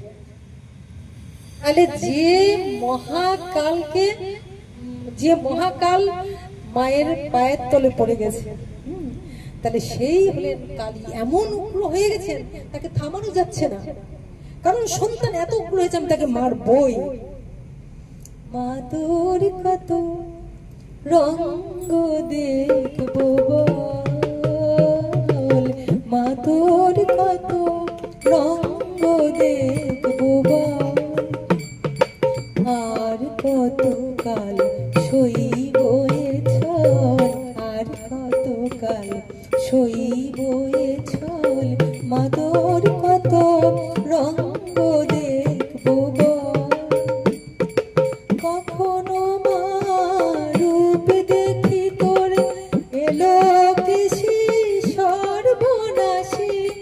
কখনো মা রূপ দেখে তোর এলো কি সেই সর্বনাশী, কখনো মা নয়নে তোর শাসন স্নেহের অমল হাসি, মা তোর কত রঙ্গ দেব। এই তুমি সন্তানের সঙ্গে কত দুষ্ট মিষ্টি হাসি হাসছো, কত রং তামাশা করছো, কত স্নেহ দিয়ে ভালোবাসা দিয়ে জড়িয়ে ধরছো। আবার পরক্ষণে কাল রূপী ভয়ঙ্কর চুল টুল ছেড়ে দিয়ে এমন দুষ্ট ছেলেদের বধ করার জন্য মা সবসময় করুণাময়ী, করাল রূপ রাগ করতে করতে এই দুষ্টদের দমন করার জন্য আস্তে আস্তে ওই কাল রূপ ধারণ করলেন। মহাকালও তাকে থামাতে পারছেন না, যে মহাকাল প্রাণ কেড়ে নেন মহাকালও তাকে থামাতে পারছেন না। এই মহাকালও তখন শিশু রূপে তাকে মা ডাকতে বাধ্য হয়েছে, তাকে থামানোর জন্য তার পায়ের তলায় পড়ে গেছেন, এমন মহাকালকে ছাড়িয়ে গেছেন। এইবার দেখাচ্ছে যে দুষ্ট ছেলেগুলিকে মারার জন্য মা এমন রূপ ধারণ করেছেন। এবারে এমন রূপ ধারণ করে মা যে মমতাময়ী, মা কিন্তু এটা ভুলে গেছেন। মার মনে এত ক্রোধ আর এত ক্রোধ হচ্ছে যে আমি যেমন জন্ম দিয়েছি আমি ওদের নাশ করে দেব, মৃত্যু দিয়ে দেব। নিজের সন্তানকে নাশ করতে মারও কি কষ্ট হয় না? কিন্তু যদি এত উগ্র না হয় তাহলে ওদেরকে কি মারতে পারবে? তাই মা এমন ভয়ঙ্কর কালী রূপ ধারণ করেছেন, ধারণ করে মারতে মারতে এবার অসুররাও তো ছাড়ছে না। অসুর সন্তানটাকে করছে, এবার যুদ্ধ করতে করতে মার কাপড় টাপড় খুলে দিচ্ছে, তাই না? আবার যুদ্ধ করতে করতে মা নিজের কাপড়ও নিজে ধরে রাখতে পারছে না, তাই মা উলঙ্গ হয়ে গেলেন। এবার উলঙ্গ হয়ে গিয়ে মার এই ভাবনা আছে যে আমার কাপড় পরতে হবে, আগে তো আমার সন্তানগুলিকে রক্ষা করতে হবে, ওদের বাঁচাতে হবে, ওদের বাঁচিয়ে তারপরে নিজের বুদ্ধ নেই তো, কারণ আমার ভাবনা হলো এখন আমার সন্তানগুলিকে রক্ষা করা। তাই তিনি যে উলঙ্গ হয়ে গেছেন, উলঙ্গ হয়ে যে এই মূর্তি ধারণ করে, কারণ দেহভূত নেই, উলঙ্গ মানে দেহভূত নেই, ওই ভালো সন্তানগুলিকে মারার জন্য ওই রূপ ধারণ করে একটার পর একটা গলা কেটে দিয়েছেন, মুন্ড মালা গলায় পড়ছেন, রক্ত খাচ্ছেন, পাগল হয়ে গেছেন, নিজেরই সন্তানগুলিকে হত্যা করছেন, সেই রক্ত পড়ছে, হাত পা গুলিকে গলায় মালা রূপে পড়ছেন, আর সন্তানগুলিকে রক্ষা করার, ভালো সন্তানগুলিকে রক্ষা করতে চাইলেন। তাহলে এইটা মহানম্রত ব্রহ্মচারীদি বলছেন। আচ্ছা, এইবার সেই রূপটা যারা দেখলো যে মা উলঙ্গ হয়ে এলুকেশি হয়ে উলঙ্গ হয়ে করাল রূপ ধারণ করে মা এমন ভাবে সব অসুরকে বধ করে ফেললেন, সব অসুরকে তিনি এক হাতেই শেষ করলেন, করে ভালো ছেলেগুলিকে রক্ষা করলেন। এই রূপটা দেখে ওই সাধক ভক্ত সন্তান কি করলেন, মার এই রূপটাকে এঁকে দিলেন। বাহ, মার দেহবোধ নেই, সন্তানের জন্য, নিজের সন্তানকে রক্ষা করার জন্য মা লজ্জা সমস্ত ত্যাগ করে ফেলেছে এই মা। মহানম্রত ব্রহ্মচারীজি বলছেন, আচ্ছা এখন তোমরা ভাবো, কোন একটা ছোট্ট শিশুকে নিয়ে, ছোট্ট শিশুদের নিয়ে মা রাস্তা দিয়ে যাচ্ছে, মাকে যখন আক্রমণ করে তার কাছ থেকে, কুলের থেকে শিশুগুলিকে হত্যা করতে চাইছে কোনো দুষ্ট লোক, তখন মা যদি তাদের মারতে মারতে নিজের কাপড় টাপড় খুলে উলঙ্গ হয়ে যাচ্ছে, তাও নিজের সন্তানকে ছাড়ছে না, নিজের সন্তানকে মারতে গিয়ে পুরো উলঙ্গ হয়ে বিশাল বিকট রূপ ধারণ করে ওদেরকে হত্যা করে বধ করে ওই ভালো সন্তানগুলিকে রক্ষা করল।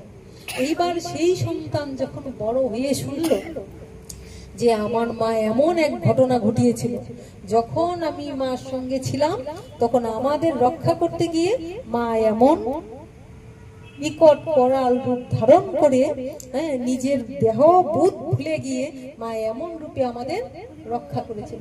তাহলে ওই শিশু ছেলেটা যখন বড় হয়ে শুনবে যে আমাকে বাঁচাতে গিয়ে, আমাদের রক্ষা করতে গিয়ে মার দেহবোধ ছিল না, কাপড় খুলে গেছে, উলঙ্গ হয়ে গেছে, তা তো আমার কোনো বুঝ ছিল না, কিন্তু আমাদের রক্ষা করেছে।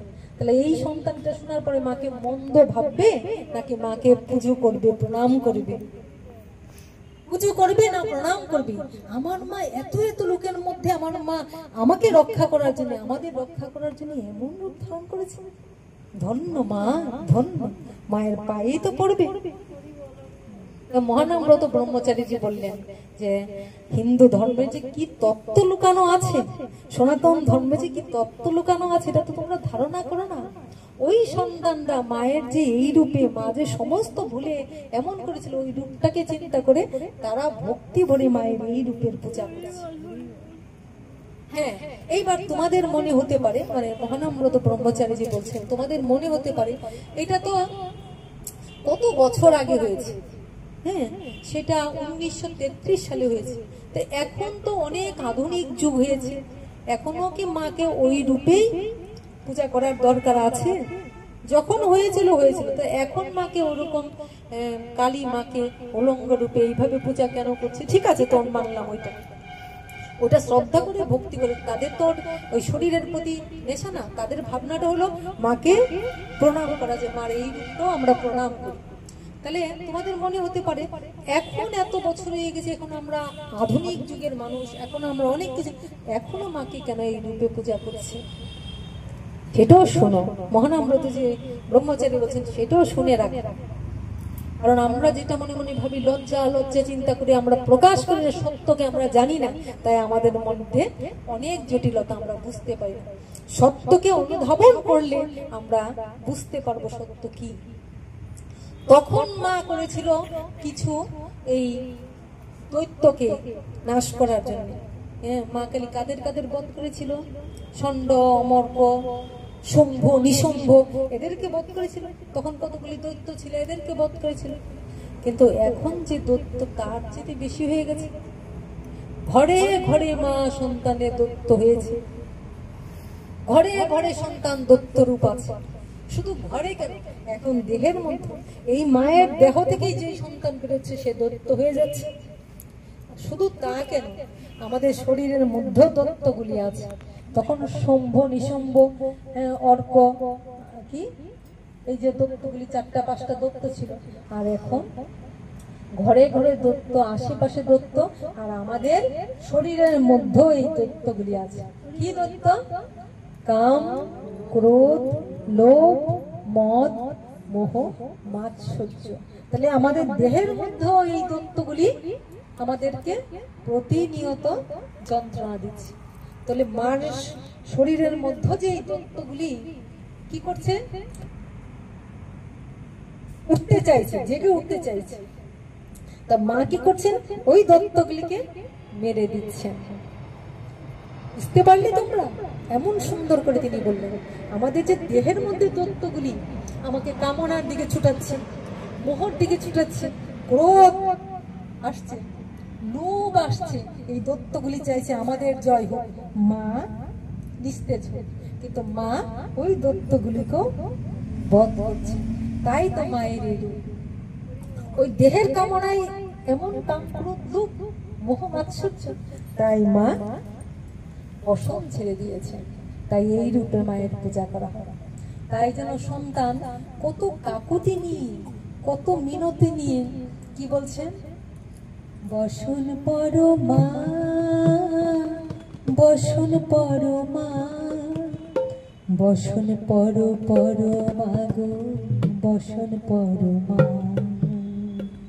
বসন পরমা, বসন পরমা, বসন পর পরমা গো, বসন পরমা।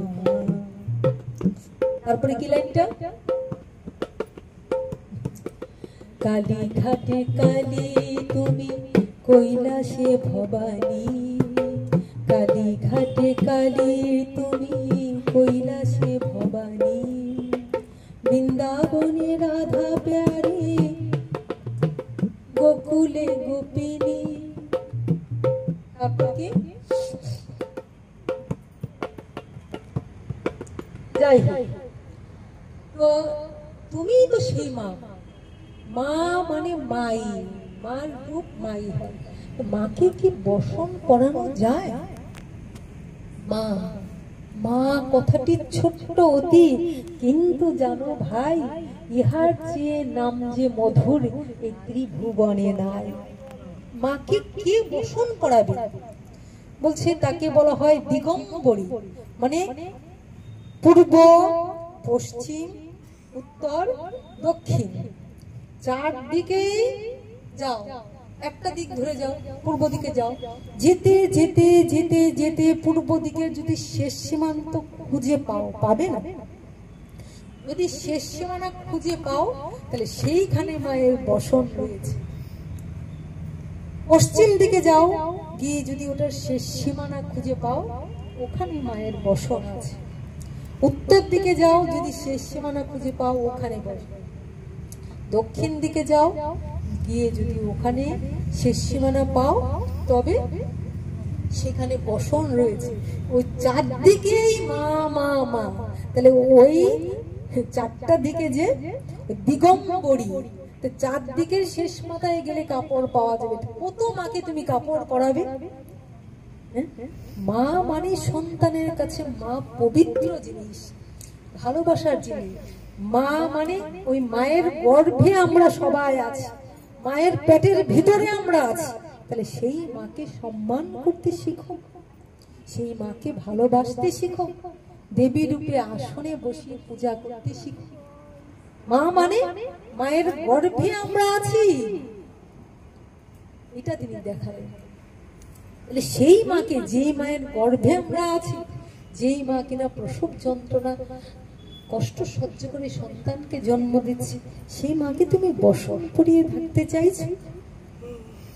মাকে যদি মা বলে আমরা স্বীকার করি, মাকে যদি মা বুঝতে পারি, তাহলে তখন দেখবো যে মায়ের কোনো কুল কিনারা নাই। তাই তাকে বলা হয় দিগম্বরী। চারটা দিক জুড়িয়ে আছে, সমস্ত ব্রহ্মাণ্ড ব্যাপী মা রয়েছে। এই ব্রহ্মাণ্ড ব্যাপী মায়ের হাজার। এই বোঝা গেল কালী। এই যে কালীর করাল রূপ, কালীর হাতের খড়গ, ওই মা তার দুষ্ট সন্তান, দৈত্য সন্তান, রাবণ সম্প্রদায়ের সন্তানদের বধ করার জন্য মা এরকম উগ্রচণ্ডী হয়েছে। মার এরকম বসন ভূষণ খুলে গিয়ে পাগল হয়ে গেছে। তারপরে ওই মহাকাল শিব পায়ে পড়ে, তার নিচে পড়ে গিয়ে তাকে শান্ত করেছে। তাহলে যেই মা এত সুন্দর, এত স্নেহময়ী, এত মধুময়ী, সেই মাই করাল চণ্ডী ভবানী, তিনি। তাই কবি বলেছেন, মাথুর কত লঙ্গ দেখবো বোর, কত রূপে তুমি, এই তোমার এত রূপ। এটা যদি এখন দুষ্ট সন্তানরা মনে মনে ভাবিস, মা এমন হয়েছে, কেন হয়েছে?